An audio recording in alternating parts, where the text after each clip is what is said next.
to the new Samsung Galaxy Note 8 compared with the Galaxy S8 and S8 Plus. The biggest changes here are a bigger 6.3-inch display, although that is only 0.1 inch bigger than the S8 Plus, the addition of a second telephoto camera lens, an extra 2 gigs of RAM, and finally, of course, the staple of the Note series, the S Pen stylus.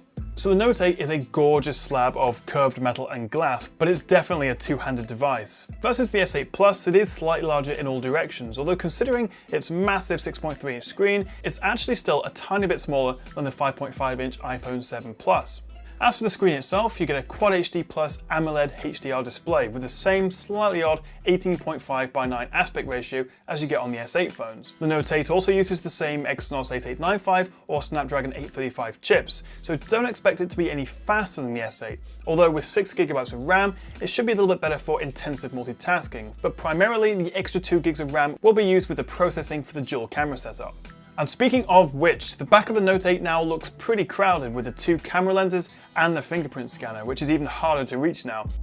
So the Note 8 has the same 12 megapixel camera as the S8, along with a new second 12 megapixel telephoto sensor, giving you 2 times optical zoom. And crucially, both lenses support optical image stabilization, unlike other dual camera phones like the iPhone 7 Plus and OnePlus 5. So basically, it's the same camera as the S8 and S8 Plus, but with an extra 2 times zoom lens.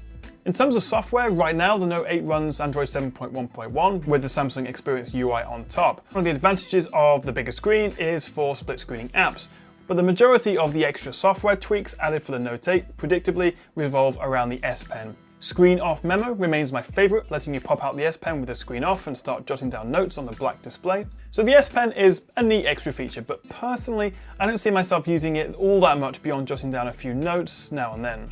Now, my biggest worry with the Note 8 is its relatively conservative 3300 mAh battery, which bizarrely is smaller than the S8 Plus's battery, despite the Note 8 being a bigger phone with more RAM and a second camera. The S8's battery life isn't fantastic anyway, offering around a full day of use, so while the Note 8 should provide something similar, it's disappointing we're not getting a bigger battery.